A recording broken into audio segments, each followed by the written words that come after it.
역사적인 17대 총선이 됩니다. 이번 총선은 선거 문화를 혁신적으로 바꾸기 위해 마련된 새 선거법에 따라 치러지고 있습니다. 아마 선거 운동도 확실히 달라져서 이전의 금품수수나 유권자 동원의 문제가 없어진 것을 여러분들도 느끼실 것으로 생각됩니다. 또한 투표 방법도 달라져서 1인 2표제가 처음 도입됩니다. 이번 선거에서 한 표는 과거와 같이 지역구에 출마한 후보에 대해 투표를 하고 다른 한 표는 지지하는 정당에 대해 투표를 해야 됩니다. 오늘은 중앙선거방송토론위원회가 주관하는 17대 총선 정당 정책 토론회 두 번째 시간으로서 유권자 여러분께서 정당을 비교 선택하는 데 도움이 되도록 마련됐습니다. 첫 번째 시간에 민생 및 경제 분야를 다룬 데 이어서 오늘 토론회는 정치 분야를 중심으로 앞으로 2시간에 걸쳐 다뤄보도록 하겠습니다. 지금 이 자리에는 토론회를 공정하게 진행하기 위하여 중앙선거방송토론위원회 위원들이 나와 계십니다. 오늘 토론회에 초청된 정당은 선거법 규정에 따라 국회에서 5인 이상의 소속 의원을 가진 정당, 직전 선거에서 유효 투표의 3% 이상을 득표한 정당으로 제안했습니다. 오늘 후보자는 각 당이 비례대표 후보로 등록한 사람 중에서 직접 지정했습니다. 그리고 후보자의 좌석은 사전 추첨으로 결정됐습니다. 그럼 오늘 토론회에 참석한 후보자들을 소개하겠습니다. 먼저 민주노동당 노회찬 후보 나오셨습니다. 안녕하십니까. 다음은 열린우리당 김재홍 후보 나오셨습니다. 안녕하십니까. 다음은 자민련 유은영 후보 나오셨습니다. 안녕하십니까. 다음은 새천년민주당 손봉숙 후보 나오셨습니다. 안녕하십니까. 그리고 한나라당 박세일 후보 나오셨습니다. 안녕하십니까. 그럼 먼저 토론에 앞서 각 당의 기조연설부터 듣겠습니다. 기조연설 시간은 각 후보에게 1분 30초씩 드리겠습니다. 먼저 민주노동당 노회찬 후보부터 말씀해 주십시오. 네, 안녕하십니까. 선거 막바지를 앞두고 민주노동당의 지지율이 급속하게 이렇게 올라가고 있습니다. 이것은 무엇보다도 민주노동당의 정책에 대한 우리 국민들의 공감이 컸기 때문에 이런 현상이 벌어진다고 생각을 하고 있습니다. 사실 민주노동당은 이상적으로도 정책 정당으로서의 활동을 계속해 왔습니다. 민주노동당도 삼보일배를 한 적이 있습니다.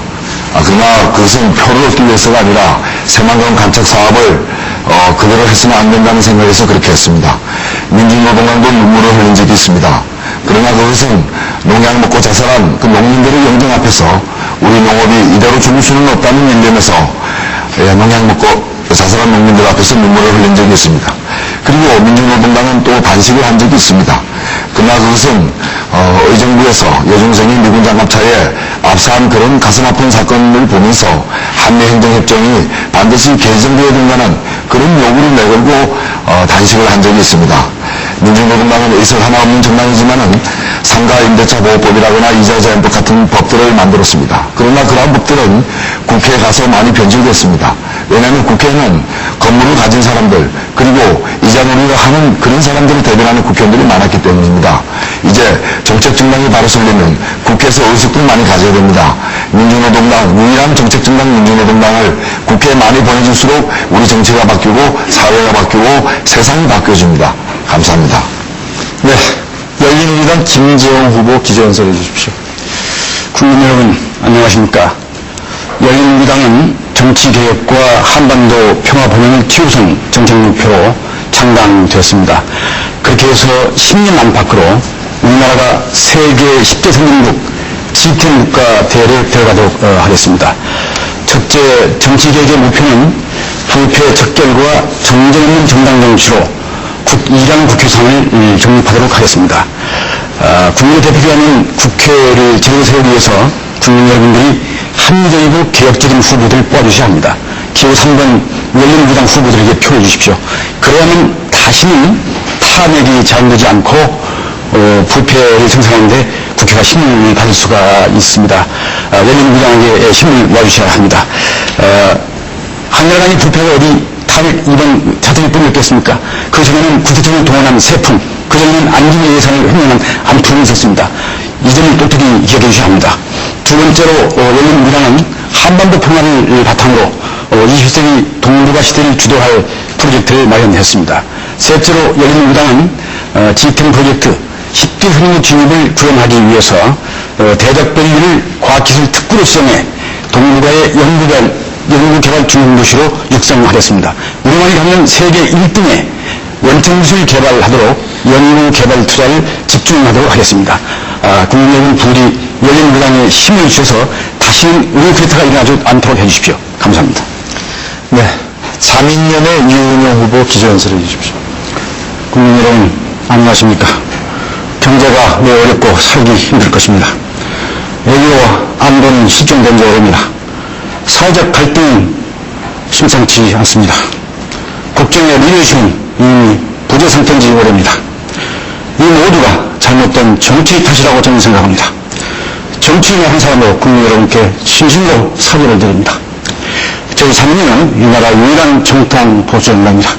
4,800만 국민 여러분의 재산과 생명을 소중히 여기고 자유민주주의 최대를 수호하는 정당입니다. 저희 자민련은 정치 안정 없이는 경제 발전도, 국가 발전도, 민생 안정도 결코 있을 수 없다고 확신합니다. 그러면 오늘날 이 나라를 혼란스럽게 하고 민생을 어렵게 하는 그 요인이 어디 있느냐? 우리 국민들을 심각하게 생각해야 합니다. 저희 자민련은 올해 국가적 총체를 이기는 잘못된 대통령 중심제에서 오고 있다고 생각합니다. 그래서 이제 우리나라도 대통령 중심제를 종식하고 내각 제대로 바꿔야 합니다. 또한 친북 반미 세력들이 이 나라를 좌경화로 이끌고 가려고 하는데 저희 당은 목숨을 걸고 싸울 것입니다. 아울러 신영동 수도를 충청권으로 이전하는데 저희 당의 사활을 걸 각오입니다. 국민 여러분 믿어주십시오.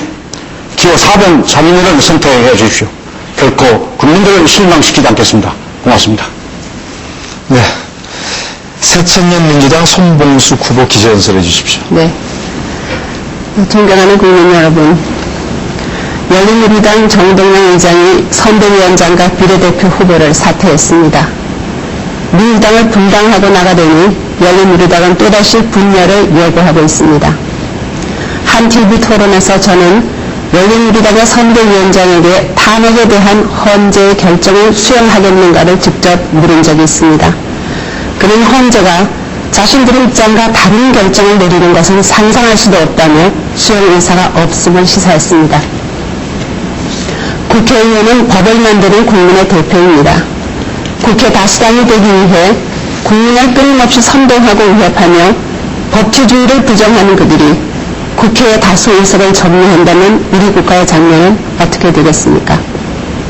선거 초반엔 열린당이 탄핵 찬반론으로 선거 쟁점을 몰고 가더니 종반에는 한나라당이 합사하여 거여 경제론을 내서 엄살 정치로 몰아가고 있습니다. 인물도 정책도 모두 사라졌습니다. 이렇게 구성된 17대 국회가 어떻게 국민을 대표할 수 있겠습니까? 유권자 여러분들께서 신구 부패 세력을 심판하고 국민을 분열시키는 선동정치에 종지부를 찍어주시기 바랍니다. 민주당은 전쟁을 반대하고 평화를 사랑하는 민주 세력의 구심체입니다. 명분없는 이라크 전쟁부터 우리 젊은이들을 구하겠습니다. 네. 한나라당의 박세일 후보 기조연설해 주십시오. 존경하는 국민 여러분, 이제 선거가 이틀 앞으로 다가왔습니다. 이번 선거는 앞으로 4년간 나라 살림을 맡길 일꾼을 뽑는 선거입니다. 오늘날 우리나라 민생 경제는 대단히 어렵습니다. 높은 청년 실업률, 400만이 넘는 신용 불량자, 비정규직의 증가가 계속되고 있습니다. 13조 6천억이라는 사교육비를 내고도 우리 대학의 국제 경쟁력은 아직 대단히 낮은 수준입니다. 여기에 북한의 핵 문제가 있고 한미 동맹의 문제 등 대단히 어렵고 중요한 문제들이 많습니다. 국민 여러분, 이번 선거에서 바로 이러한 어려운 문제들을 잘 해결해줄 유능한 일꾼을 우리가 뽑아야 합니다. 싸움 잘하는 싸움꾼이 아니라 일 잘하는 일꾼을 뽑아야 합니다. 이제 더 이상 싸움만 하는 정치, 권력 투쟁형 정치는 끝내야 합니다. 민생을 챙기고 경제와 교육을 살리고 외교와 국방을 바로 세우는 그러한 정치를 해야 합니다. 한나라당은 과거의 잘못을 크게 반성하고 환골탈퇴하려고 각고의 노력을 하고 있습니다. 새로운 인물과 정책을 가지고 국민들 여러분 앞에 자라가고 있습니다. 지역구의 47%, 비례대표의 100%를 국가 경영 능력과 전문 정책 능력을 갖춘 완전히 새로운 인물들로 공천했습니다. 존경하는 국민 여러분, 이번 선거의 선택이 앞으로 4년의 우리의 운명을 결정합니다. 인물과 정책을 잘 살피셔서 신중하고 현명하신 선택을 하시길 간절히 기원드립니다. 감사합니다. 네, 다섯 당 후보들의 기조연설을 다 들었습니다. 이제부터는 본격적인 토론에 앞서 사회자가 후보자에게 각 당의 정책과 현안에 관련된 질문을 한 가지씩 드리겠습니다. 답변 시간은 모두 1분 30초씩입니다. 먼저 민주노동당 노회찬 후보에게 묻겠습니다. 민주노동당이 처음으로 국회에 진출하게 되면 기존 정당이 만들어 놓은 제도와 운영의 틀 내에서 의정 활동을 하게 됩니다. 이렇게 될 때 여러 가지 어려운 점이 있을 것으로 예상되는데 민주노동당이 국회 진출 후 가장 시급히 추진하려는 국회 개혁 과제는 무엇인지 말씀해 주십시오. 네. 민주노동당은 국회 개혁을 무엇보다도 우리 국민들의 요구에 부응해서 추진하려고 합니다. 현재 국회의원들의 그 특권이 191 정도 된다고 합니다. 공무 외 활동에 있어서도 항공기나 열차를 이용할 때 무료로 이용하고 있습니다. 이런 것부터 없애나가야겠습니다. 지난 4년 동안 국회의원 연봉이 국회의원 세비가 73% 인상되었습니다. 이게 말이 안 됩니다. 민주노동당은 우선 이번에 당선된 민주노동당 국회의원들은 노동자 평균 임금인 180만 원을 한 달에 받도록 각서까지 지금 써놓은 상태입니다.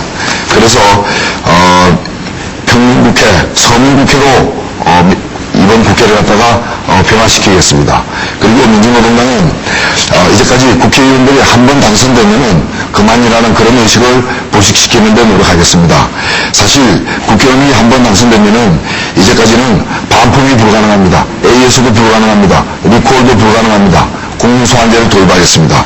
그래서 당선만 되면 그만이라는 이런 잘못된 전통을 없애겠습니다.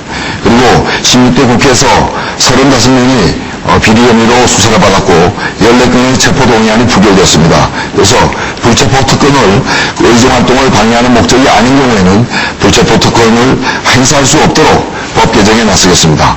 민주노동당은 국회의원 특권을 갖다가 최우선적으로 우리 국민들의 여론을 물어서 줄여나가는 데 앞장서겠습니다.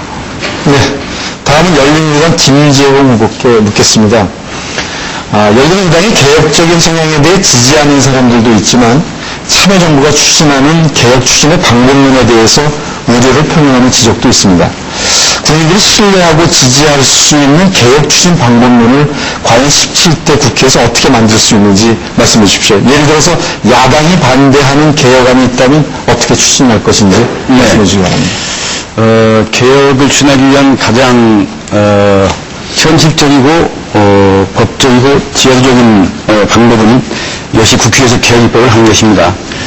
그러나 열린우리당이 17대 총선에서 원내 다수 당이 균형을 한다면 역시 개혁 입법이 어렵겠죠. 야 3당, 야 4당이 다 합해서 반대할 가능성이 매우 큽니다.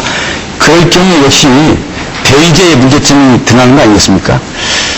대의제의 위기, 우리 정치 위기는 자기들의 정치 불편을 수사해야 될 검찰들을 불러서 청문회를 하겠다는 거 아니었겠습니까? 야 3당, 야 4당이 단합이었습니다. 불필요하게 구속된 동료의원에 대해서 석방 처리하는 것 합법적인 탈옥을 시키지 않았습니까? 서청위원회 탈옥 사건입니다. 국민들은 합법적인 탈옥이라고 얘기하고 있습니다. 세 번째, 탄핵 같은 말도 안 되는 탄핵 사유로 물적인 힘으로 수의 형태로 가결을 시켰습니다. 이런 것들이 다 의회의 위기를 가져오는 것인데 국회 내에서 해결할 수 없는 것들 아니겠습니까? 거기에 대의제의 위기가 있는 것인데 대의제의 약점과 단점을 보완하기 위해서라도 현대의 참여 민정치를 가미실 수밖에 없을 것입니다. 참여 민정치의 내용은 아시다시피 시민운동과 대한 언론과 각종의 지식인 전문가 그룹의 포럼을 통해서 공론의 장을 많이 만드는 것입니다. 그것을 통해서 국회에 여론 압력을 가하도록 하겠습니다. 네. 다음은 자민련 이윤우 후보에게 묻겠습니다. 자민련은 과거 국민의 정부에서 여당인 민주당과 연합과 이탈을 거듭했는데요. 전략적으로 소수당의 이익을 극대화하는 데 매우 큰 효과를 보였다는 평가가 있습니다. 앞으로 소수정당이 국회에서 1당이나 2당과 어떤 관계를 유지하는 것이 대통령제를 효과적으로 운영하는 데 도움이 된다고 생각하십니까? 저는 국회는 민주의 정당이라고 생각합니다. 그리고 국회는 민주주의적으로 구성되고 그렇게 운영되어야 한다고 생각합니다. 그런데 민주주의 요체는 대화와 타협입니다. 그런데 우리 국회는 지금까지 국민들에게 실망과 희망만 줬습니다. 왜 그러냐면 지금까지 이전투구식 당위 당략적 정쟁만 있어왔기 때문입니다. 그래서 이번 17대 국회부터는 제발 우리 국회가 국민의 정당으로 국민의 가슴속에 파고드는 그러한 국회로 거듭나 주기를 간절히 부탁합니다. 소수 정당의 역할은 어떻게든 제1당과 2당의 정쟁을 타협을 이끌고 조정자 역할을 하는 것이 가장 바람직한 소수정당의 역할을 합니다. 다만 소수정당은 원내 교육단체를 구성해야만 그 역할을 할 수가 있습니다. 그래서 저희 자민련은 지난 4년 동안 원내 교육단체를 구성하지 못함으로써 온갖 수모와 고통을 겪어왔습니다. 그래서 저희 자민련은 이번 총선에서 반드시 원내 교섭단체를 구성함으로써 정치적 향대 역할을 하고 제1야당과 제2야당의 정쟁을 조정하는 국정의 중심에 서는 그런 정당으로 반드시 거듭나겠습니다. 국민 여러분 지켜봐 주십시오. 고맙습니다. 예, 다음은 새천년민주당 손봉수 후보에게 묻겠습니다. 민주당은 정통 민주화 세력을 강조하면서 탄핵 정국에서 한나라당과 공조한 것에 대해 추미애 선대위장이 호남에서 삼보일배를 통해 사과를 하는 선거운동을 하고 있습니다. 그런데 탄핵 소추안 가결은 민주당이 주도한 것이고 결국은 지역주의에 다시 호소하는 것이 아니냐는 지적도 있는데 어떻게 생각하십니까? 네. 말씀하신 대로 민주당은 정통민주 세력의 결집체입니다. 민주당이 권위주의 시절 민주 세력을 탄압하던 한나라당하고 공조를 했다는 것에 대해서 민주 세력들이 대단히 반발이 컸습니다. 거기에 대해서 한민 공조를 사과할 수밖에 없었습니다. 광주를 택한 것은 지역주의를 부추기기 위한 것이 아니었습니다. 한국 민주주의의 상징성을 광주가 가지고 있다고 생각했기 때문에 광주를 택한 것입니다.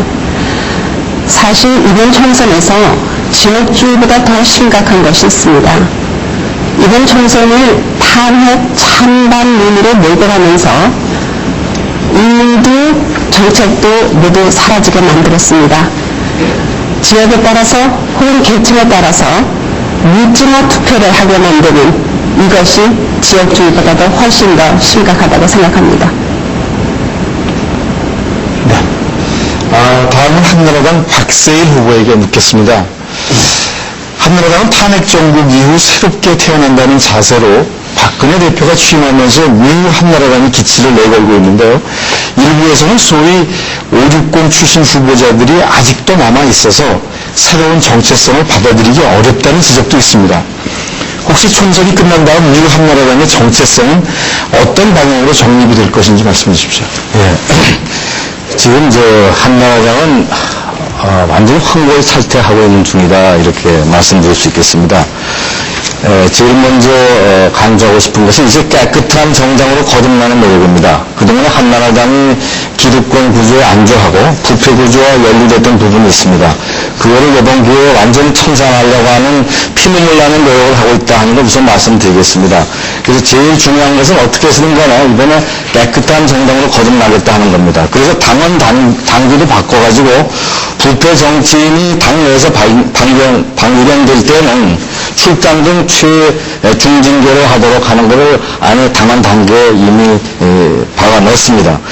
그 다음에 두 번째로 지금 변화의 와중에 있는 것은 정책 정당으로 거듭나는 겁니다. 이제 정책 중심으로 사람을 바꾸고 조직 문화를 크게 바꿔나가려고 합니다. 국보 보조금의 50% 이상을 완전히 정책 개발에 두어서 이제 민생을 챙기고 국민의 어려운 문제를 직접 풀어주는 그런 비전과 정책을 개발하는 데 모든 장력을 집중할 생각입니다. 그렇게 해서 21세기 우리나라가 한 단계 선진으로 발전할 수 있는 구체적인 정책 프로그램을 가지고 국민들 앞에 다시 다가가겠다 하는 것이 지금 한나라당의 새로운 정체성의 모색이다 이렇게 말씀드릴 수 있겠습니다. 네. 이제부터 본격적인 토론으로 들어가겠습니다. 토론에 들어가기에 앞서서 주제 선정과 토론 규칙에 관해 설명해 드리겠습니다. 오늘 주제는 정치 분야입니다. 여기에는 정치 외에 외교, 통일안보, 행정 분야를 포함했습니다.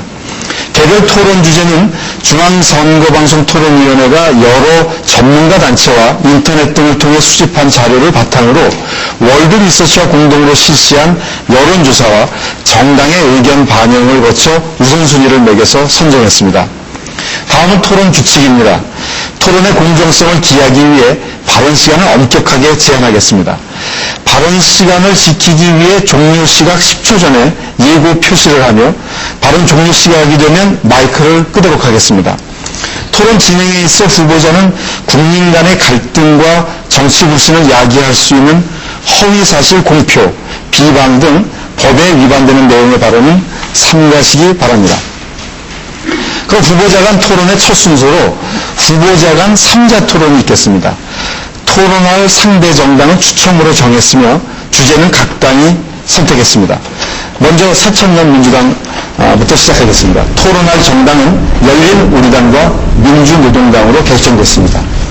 새천년 민주당에서 선택한 주제는 정치자금의 투명성 제고 및 공직자의 부정부패 척결 방안입니다. 새천년 민주당의 손봉숙 후보께서 당국개선의 정책을 말씀해 주십시오. 시간은 1분 30초입니다. 존경하는 국민 여러분, 이번 17대 총선을 앞두고 정치를 확 바꾸자는 국민의 요구가 어느 때보다 높습니다. 16대 국회에서 부패 비리 정치에 대한 염증이 그만큼 컸기 때문일 것입니다. 민주당은 깨끗한 정치, 신뢰받는 정치를 구현하기 위해서 불법 정치자금 수수를 근원적으로 근절하겠습니다. 그리고 정치권과 공직사회의 부정부패를 강도 높게 척결하여 투명하고 생산적인 정치를 실천하는 정당이 되겠습니다. 불법 정치자금이 근절되지 못하는 것은 수요자와 공급자의 자금 흐름이 투명하지 못하기 때문입니다.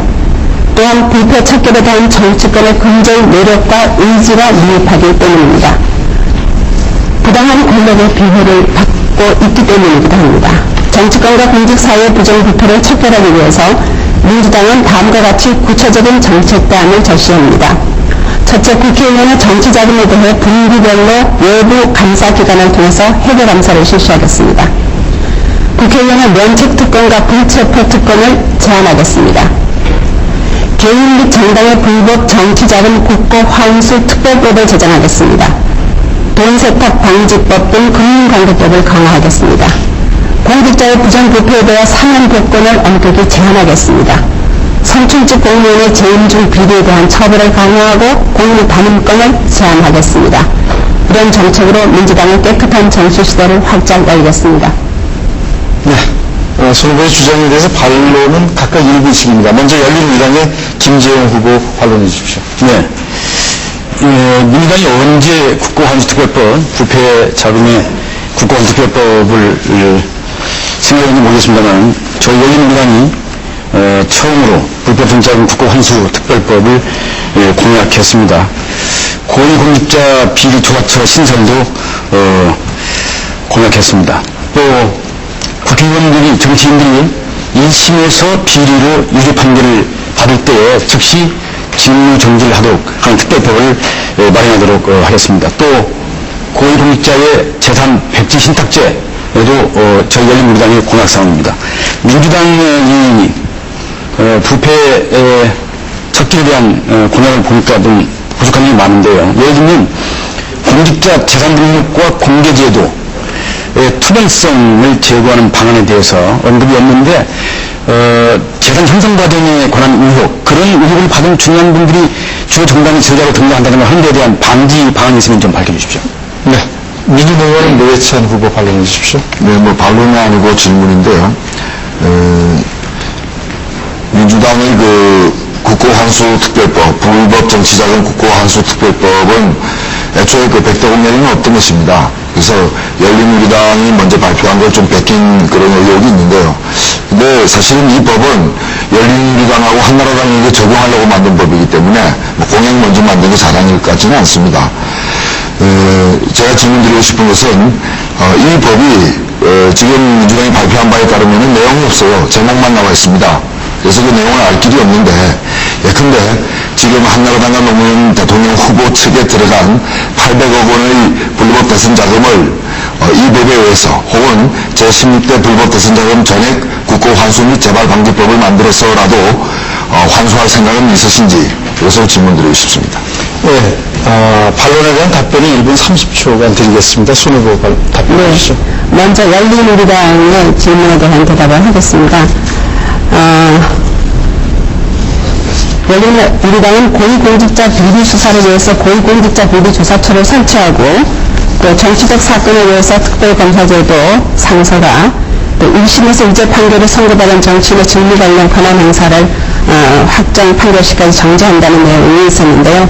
사실은 고위공직자 비리 조사처를 신설한다는 것은 부패를 방지하기 위한 의지가 강한 것 같지만 검찰이 권력으로부터 독립된 중립성만 확보할 수 있다면 검찰로서도 충분하다고 생각합니다. 이건 옥상옥이 될 가능성도 있고요.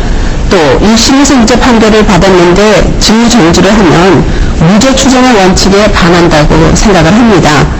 그리고 정치 두 개를 다 합쳐서 1분 30초로 해야 되죠. 네. 민주당에도 말씀하신 것처럼 이 국고 환수는 실시를 해야죠. 어느 정당이 먼저 하고가 중요한 게 아니라 이 제도는 반드시 실시해서 한나라당, 열린우리당의 대선 자금을 조사하는 과정에서 적용되어야 한다고 생각합니다.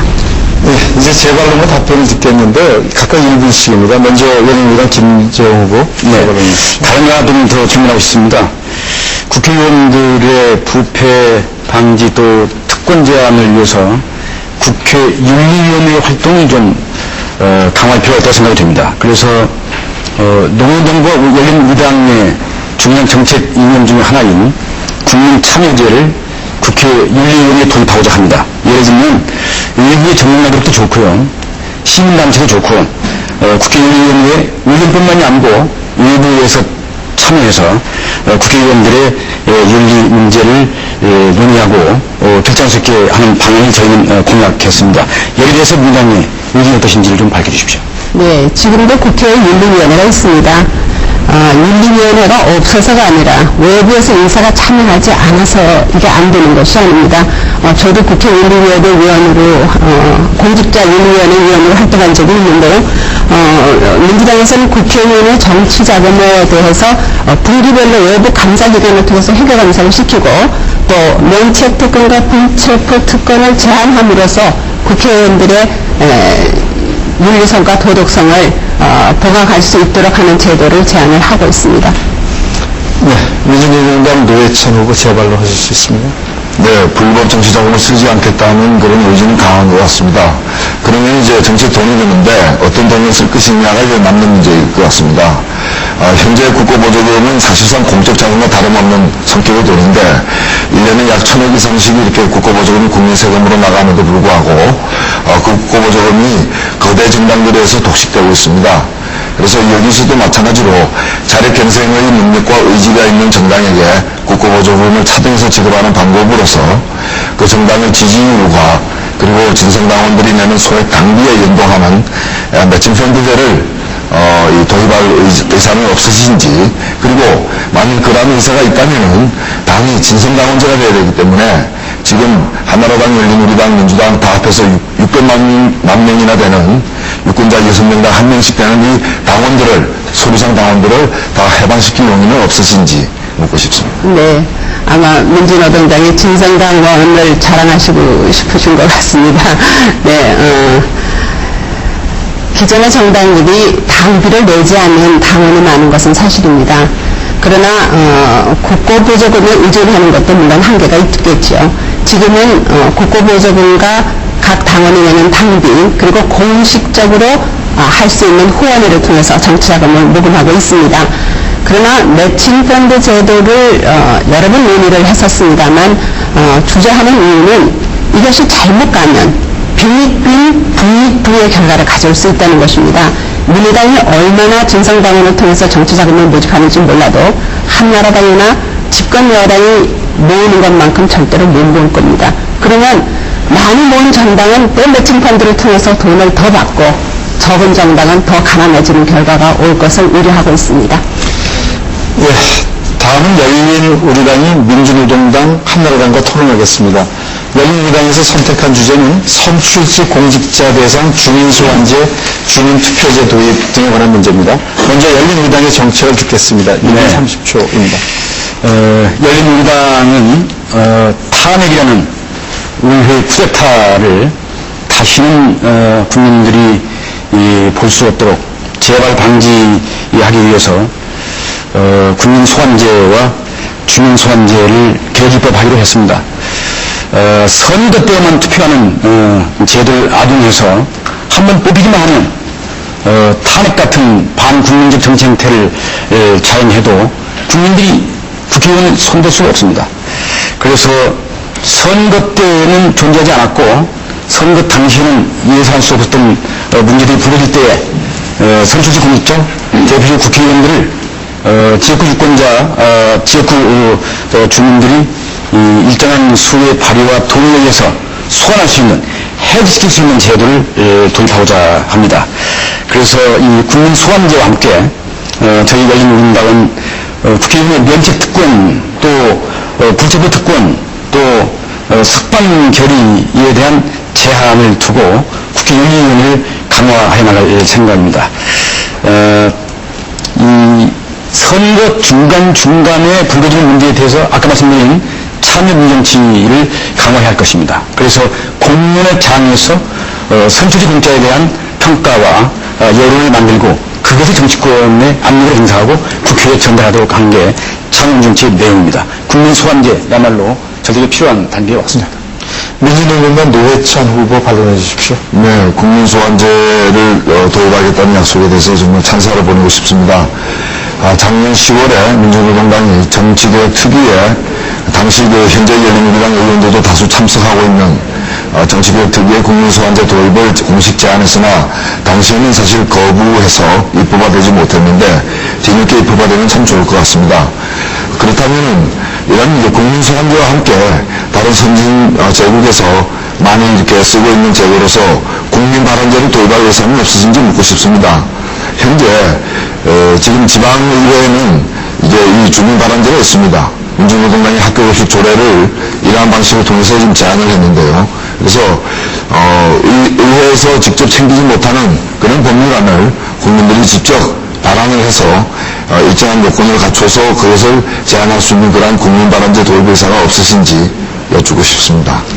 네, 한나라당 박세일 후보 반론하시겠습니다. 네, 국민소환제나 주민소환제, 이게 이제 대표민주주의가 이제 제도 작동하지 않을 때 보완하는 제도입니다. 그 제도 나름의 의미는 저희는 있다고 생각하는데, 이 선출직 공직자를 뽑아놓고, 이 사람들이 잘못했을 때 끌어내리겠다고 하는 건데, 뽑는 과정에서 좀 더 훌륭한 선출직 공직자를 뽑는 노력을 먼저 하는 것이 또 바람직하지 않을까 생각합니다. 특히 이제 지방자치제도의 도입 역사 같은 건 우리가 아직 좀 짧기 때문에 어떻게 하면 유능한 대표를 뽑을 것이냐에 대해서 우리가 좀 더 노력을 하는 게 어떤가 하는 생각도 해봤고, 두 번째는 국민소환제나 주민소환제가 지역 주민 눈치 보기를 많이 결과한다면요, 국정운영이라는 게 전문성도 필요하고 장기적인 안목에서의 판단도 필요한데, 과연 제도적인 공직 수행이 가능하겠느냐, 포퓰리즘에 빠지지 않겠느냐, 특히 이제 선거에서 진 후보가 선동 정치를 통해서 주민소환제를 악용한다면 그런 것에 대한 제도적 보완은 어떤 것이 있느냐, 이런 것에 대해서 좀 말씀해 주십시오. 네, 민주노동당의 노회찬 후보께서 이 국민소환제에 대해서 말씀하셨는데, 이것은 원래는 학계와 시민단체가 먼저 제기한 것이죠. 그것을 저희가 정리해서 받아들인 것입니다. 민주노동당이 이것이 관심을 가져준 것은 참 고맙게 생각을 합니다. 집단 정치 형태로 여러 가지가 있습니다만 국민 바람제도 그 중에 하나이죠. 국민 소환제, 주민 소환제 말고 주민 투표제가 있습니다. 주민 투표제를 조금만 더 발전시키면 국민들의 다양한 아이디어, 창의적인 아이디어를 살 수 있는 국민 바람제로 갈 수 있을 것입니다.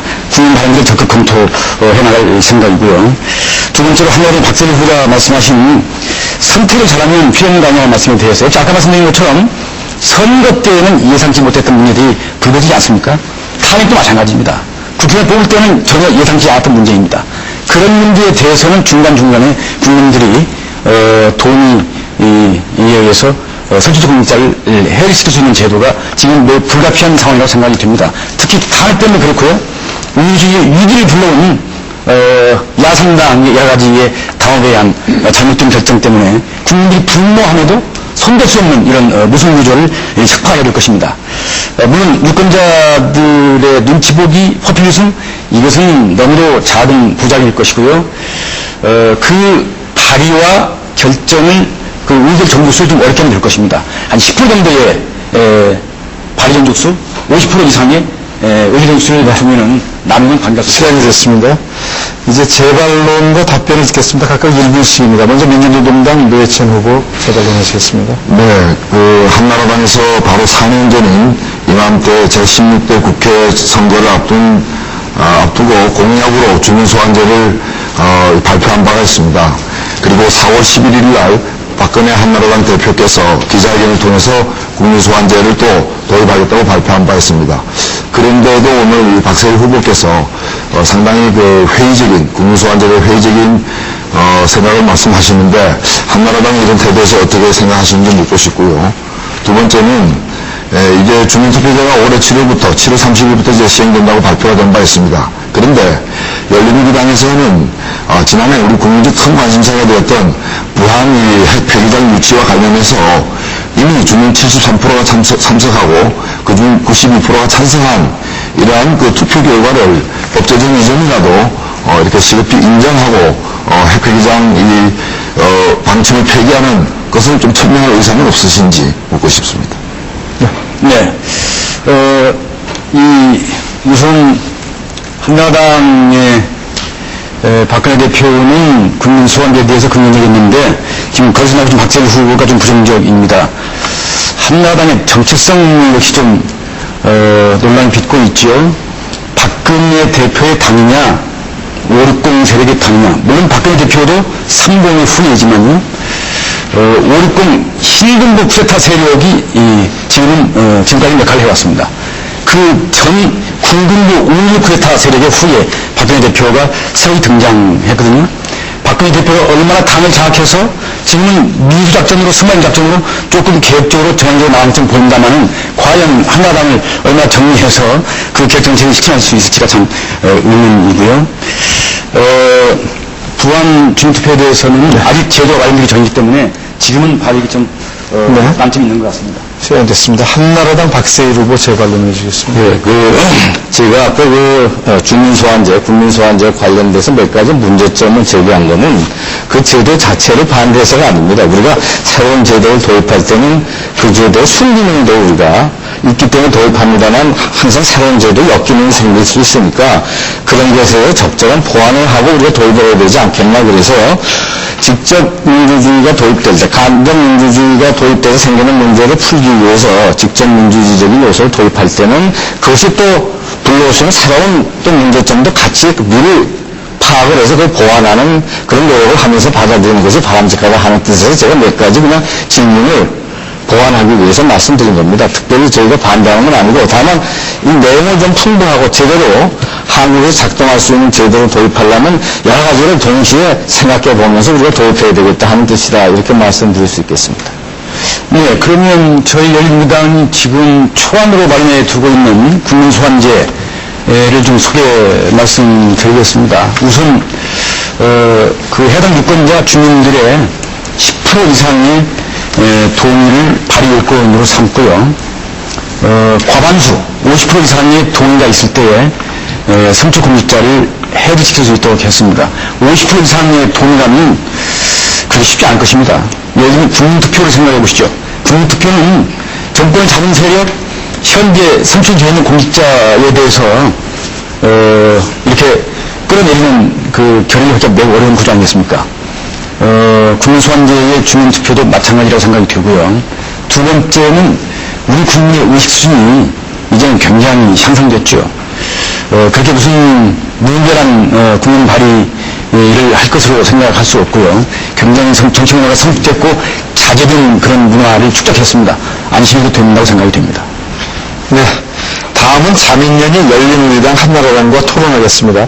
자민련에서 선택한 주제는 개헌에 대한 입장으로서 대통령 권력 분산 및 대선 총선 주기의 조정을 중심으로 하고 있습니다. 먼저 자민련의 정책을 듣겠습니다. 저희 정당 중에서 유일하게 저희 자민련만이 10여 년 전부터 외롭지만 대통령 중심제를 내각제로 바꾸자 하고 주장해 왔습니다. 저희 자민련이 대통령 중심제를 내각제로 바꾸자는 것은 저희 당리 당략 차원이 아닙니다. 국가와 국민을 위한 차원입니다. 이유는 건국 이래 대통령 중심제로 우리나라가 그동안 엄청난 불행한 폐해를 당해왔습니다. 정치적 불안, 부정부패 속에서 해내고 그리고 불행한 사태까지 이르렀습니다. 여론조사에 의하면 개헌에 찬성한 의견이 46.1%, 개헌 반대가 42.8% 나오고 있습니다.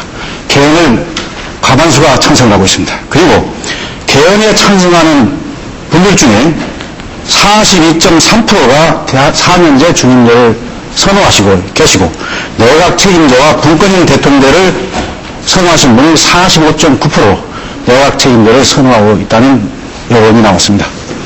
그래서 이제는 우리나라도 정치 불안의 근원인 대통령 중임제를 내각 책임제로 바꿔야 합니다. 그래서 경제 발전도 이루고 국가 발전도 이루어야 한다는 것이 저희 자민련의 확고한 입장입니다. 네. 그러면 열린우리당의 김재용 후보와 한나라당의 박세일 후보가 각각 1분씩 반론해 주시겠습니다. 김 후보. 네. 국민 일부가 개헌 필요성을 느끼고 있는 것은 사실일 것입니다. 그러나 어떤 내용의 개헌을 생각하는지를 잘 아셔야 할 텐데요. 민심 소재를 파악하는 게 정치인의 첫째 덕목 아니겠습니까? 대통령제 중임제를 요구할 것입니다. 4년 중임제를 생각할 것입니다.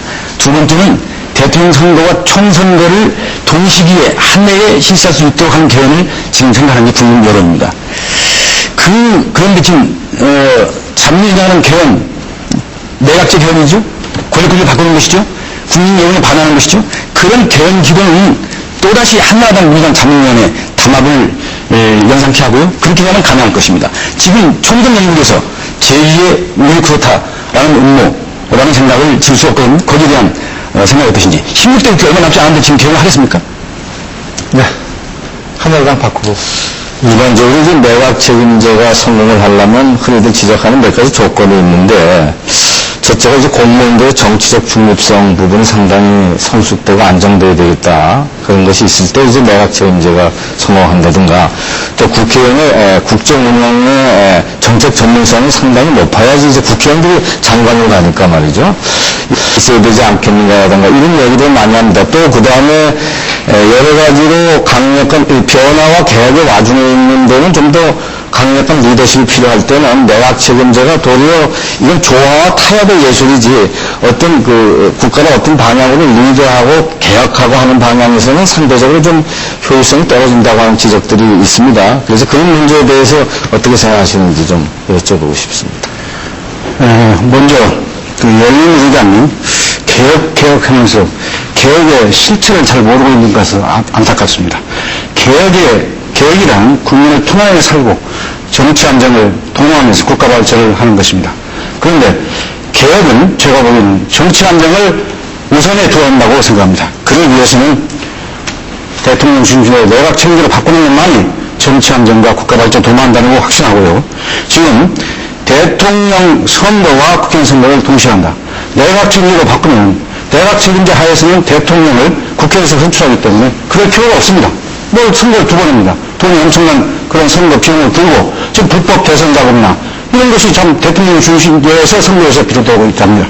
이거 분명히 여러분들에서 좀 착각하지 마시기 바랍니다. 그리고 한나라당에서 좀 좋은 충고를 하셨습니다.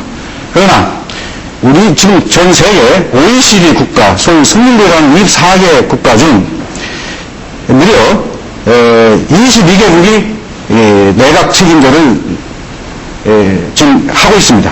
대통령 중심은 다 미국 하나뿐입니다. 그러면 선진국 OECD 24개국이 그러한 어떤 리더십을 발휘 못해서 지금 경제 발전을 못하는 것도 아니고 그렇지 않습니다. 그러나 오히려 잘 운영만 하면 굳건한 리더십을 행사할 수 있고 국가 발전을 동원할 수 있다는 게 저희 자민련의 확고한 입장입니다.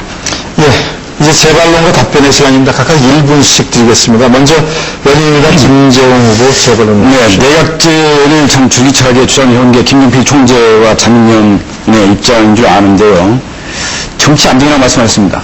그러나 내각제는 많은 전문가들이나 일반 국민들이 지역 할거 정당들의 연합, 권력 나누기라는 비판을 받아온 줄 압니다. 두 번째는 우리나라처럼 여야 협력의 정치, 여야 대화와 협상의 정치 문화가 아직 축적되지 않은 그런 풍토에서 정치 불안을 이야기하는 소지가 큰 게 사실입니다. 정치 안정이라고는 자꾸 말씀하시는데 무슨 근거로 대통령제가 내각제가 정치 안정이라고 말씀하시는지 전혀 납득이 가지 않습니다. 두 가지에 대해서 좀 설명을 좀 해주시죠. 네. 지금요, 지역 할거주의, 지역 감정을 좀 말씀하시는데, 내각 책임자에서는 중대선거구를 실시하면 지역 할거주의나 지역 감정은 자동적으로 없어집니다. 그걸 모르신다면 좀 곤란하죠. 자칭 여당이라고 하시는 분이 그러시면 안 됩니다. 그리고 정치 안정이라는 민주주의 요체는 대화 협력입니다. 근데 대통령제에서는 국회와 대통령이 대결 양상으로 갑니다. 그러면 국정이 파탄이 돼요. 지금 노무현 대통령이 탄핵 화동이 왜 일어났습니까? 대통령과 국회와 대결 양상으로 나오는 거 아닙니까? 이것이 정치 불안이라 이겁니다. 그러면 내각 책임자는 대통령은 국회에서 뽑기 때문에 국회와 대통령과 대결 양상이 있을 수 없고, 그 다음에 다수당의 그 당수가 수상되기 때문에 국회와 행정부하고도 협력이 잘 됩니다. 그건 당연히 누가 봐도 국회 정치 안정이 이룰 수 있는 거 아닙니까? 그건 국민학교 교과서에 나오는 얘기입니다.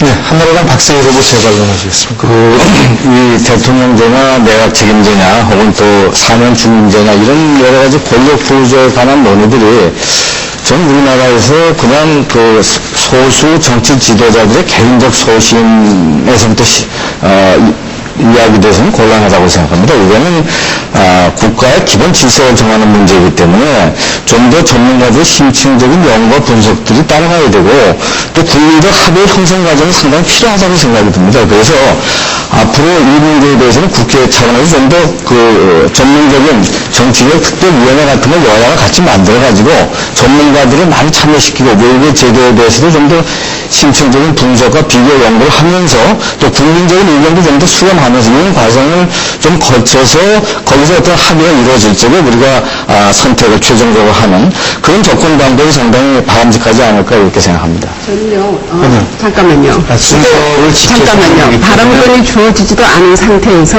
네, 민주당의 정강 정책과는 내각 책임제에 한민자 공조를 한다는 공격은 정당당당하지가 못하죠. 네. 저 순서를 계속 진행하겠습니다. 나중에 기회가 있을 때 그런 부분을 정정하거나 발언해 주시면 고맙겠습니다.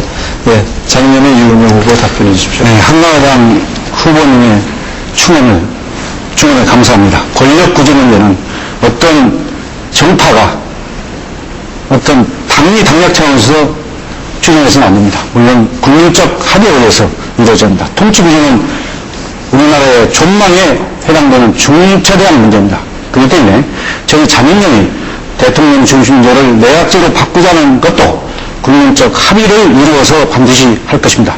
그래서 17대 국회에서는 제발 이 나라 정치 안정과 국가 발전을 위해서 국회의원들과 국민들이 합의 도출을 해서 통치구조를 내각제로 바꿈으로써 정치 안정과 경제 발전을, 그 국가 발전을 도모할 수 있도록 그런 기틀을 마련해 주시기를 간절히 부탁드립니다.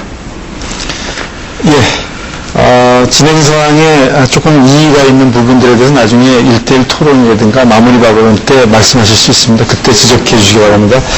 다음은 한나라당의 자민련 새천년 민주당과 토론하겠습니다. 한나라당에서 선택한 주제는 한미동맹과 주한미군 문제입니다. 먼저 한나라당의 정책을 듣겠습니다.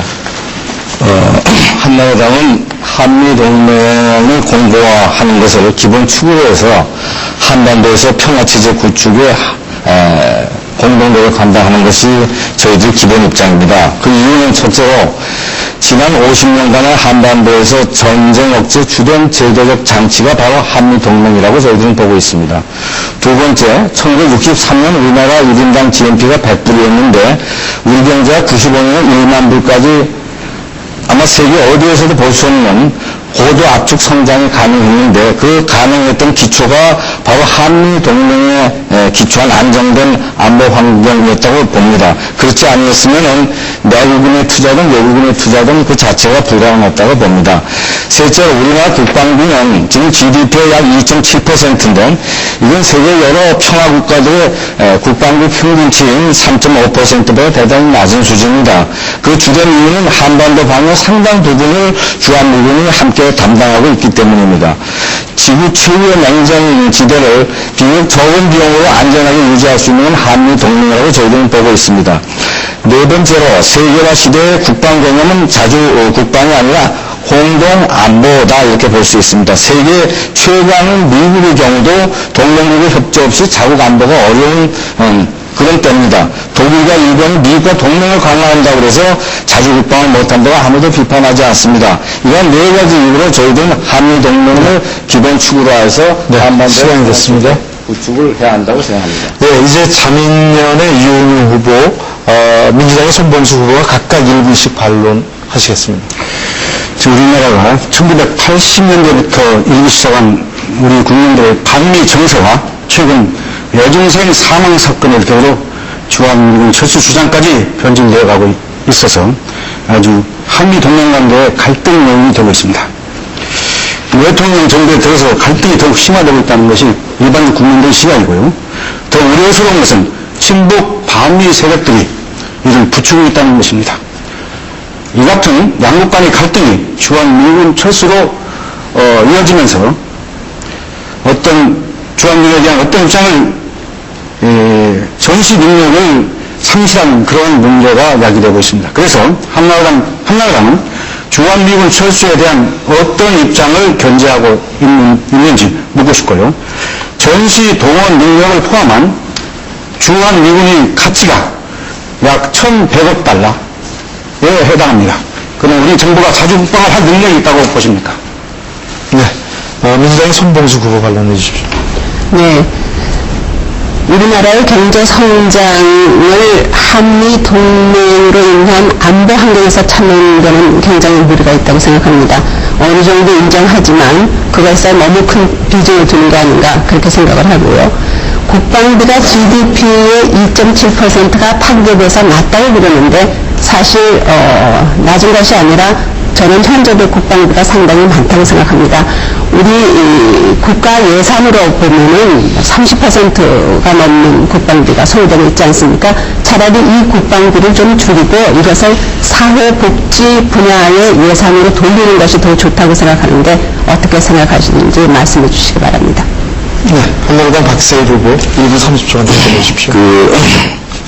주한미군 철수 부분에 대해서는 저희들은 이거는 지금 미국의 세계 동부 주한미군의 성격이 대북 억제뿐만이 아니라 동아시아에서 새로운 세계 질서를 형성하는 과정에서 나타나는 전략적인 선택이라 이렇게 생각을 합니다.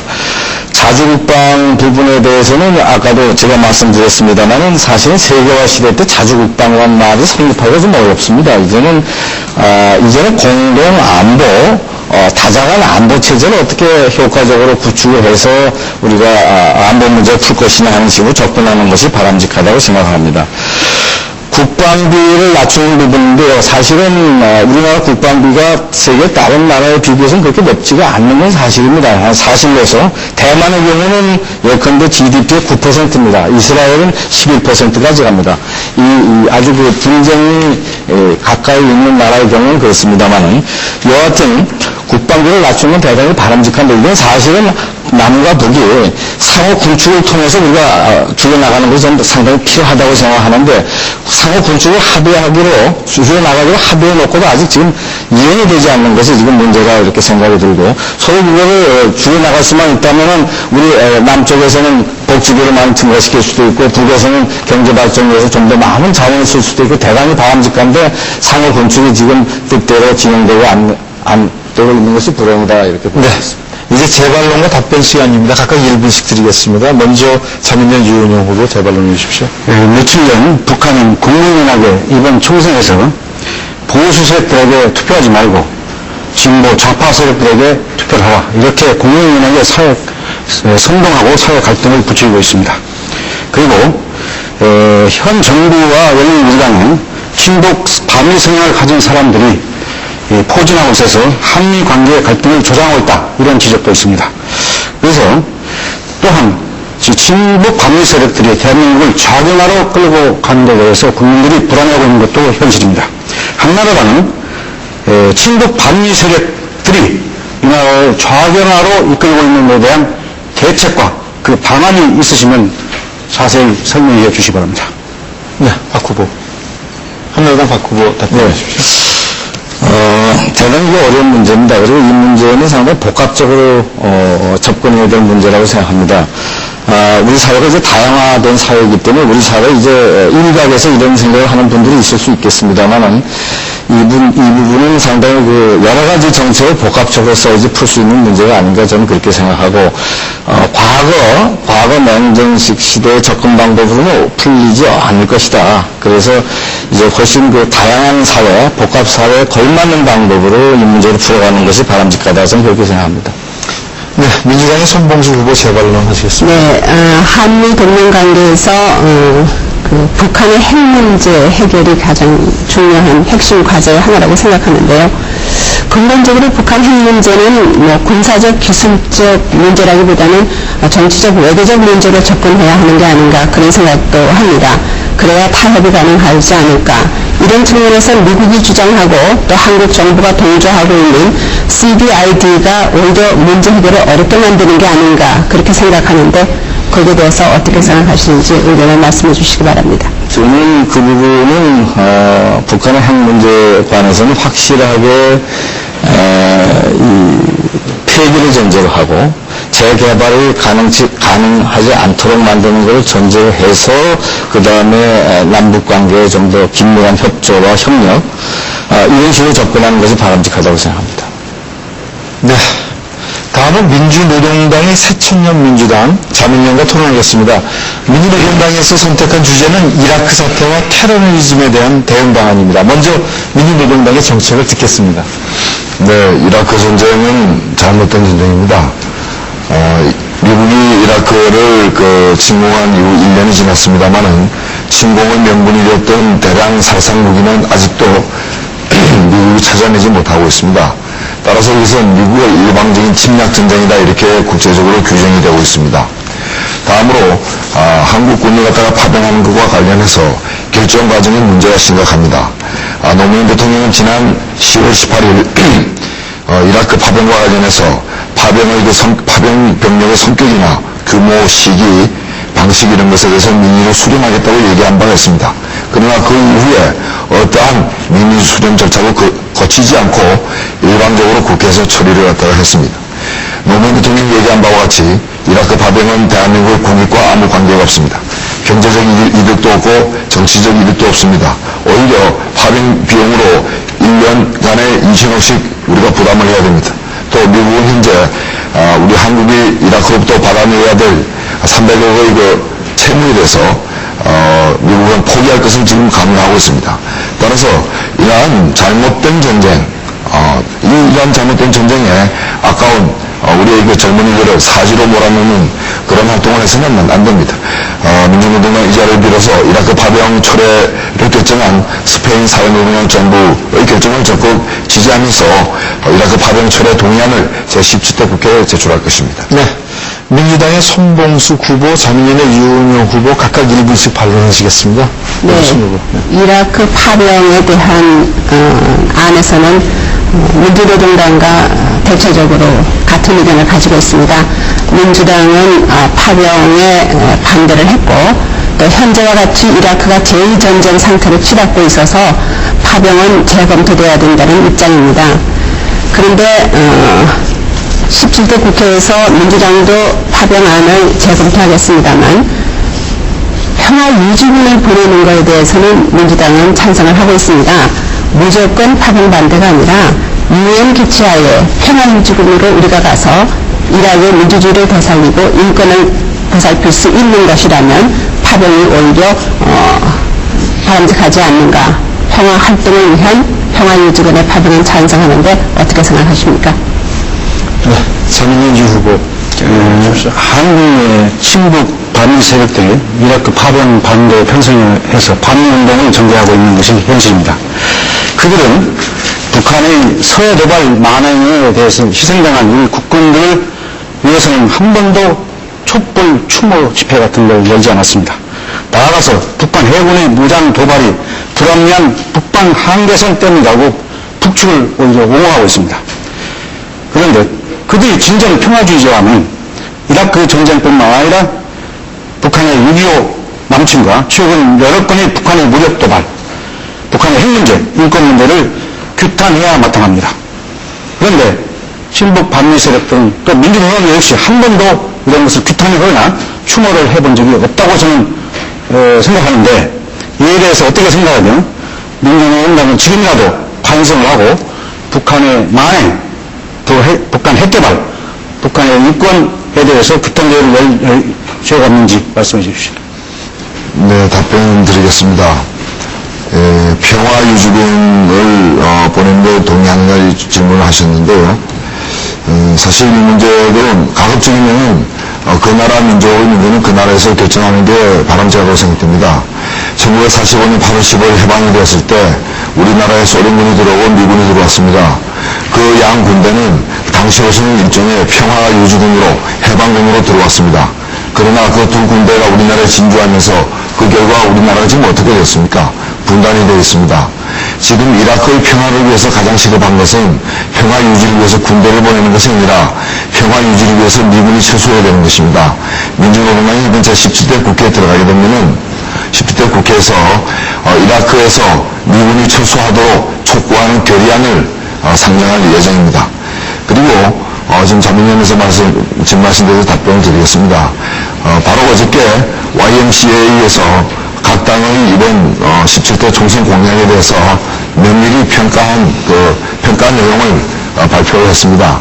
그 발표 내용에 따르면은 종합적으로도 민주노동당이 가장 우수한 정책으로 평가받았지만은 민주노동당의 정책 중에서도 특히 이 이라크 파병 철회를 포함한 자주 국방 평화 통일에 관련된 정책이 특히 우수하다는 그러한 평가를 받았습니다. 따라서 이러한 우리 상식 있는 국민들의 평가가 있는 만큼 민주노동당의 당론을 바꿀 생각이 전혀 없음을 밝혀드립니다. 네, 이제 재발론과 답변의 시간입니다. 각각 1분씩 사용하실 수 있습니다. 먼저 새천년민주당 손봉수 후보 재발론해 주십시오. 네, 현재 파견되어 있는 제마 서위부대의 철수도 예고하고 있는 걸로 알고 있습니다. 그런데 문제는 지금이 정말 전쟁 상태인가를 판가름하는 것이 중요한 것 같습니다. 만약에 이것이 완전한 전쟁 상태라고 한다면 거기까지도 고려해 볼 수 있다고 생각하는데 그 상황을 어떻게 판단하고 계시는지 여쭤보고 싶습니다. 네, 후보. 네, 지금 이라크의 상황은 민중봉기 상황입니다. 이라크에서 가장 지금 미국의 그 강점 이후에 미국이 만든 그 통치국의 협조적이었던 그러한 이슬람 분파조차도 이번에 미국에 등을 돌렸습니다. 그리고 그 팔루자에서 그 모스코 사원에서 절을 하고 있는 그 이라크 국민들에게 미국이 대량 이렇게 살상하는 그런 공격을 감행한 상태입니다. 이 전쟁은 더욱더 격화될 수밖에 없습니다. 제2스마 부대는 사실 지금 추미애 민주당 대표께서는 작년 4월 달에 당시 임시국회에서 제마서위 부대를 보낸 데 대해서는 동의를 했습니다. 그리고 2차 파병에 대해서는 반대한 걸로 알고 있습니다. 조순영 민주당 대표는 지금까지도 이라크의 파병에 대해서 동의하고 있으면서 민주당의 당론이 빨리 좀 정리되는 것이 필요하지 않겠는가 생각이 되고 당연히 제2스마 부대까지도 철수시켜야 됩니다. 네, 자민련 유은영 후보 재발론해 주십시오. 민주노동당은 이락 파병을 반대한다고 지금 주장을 하셨습니다.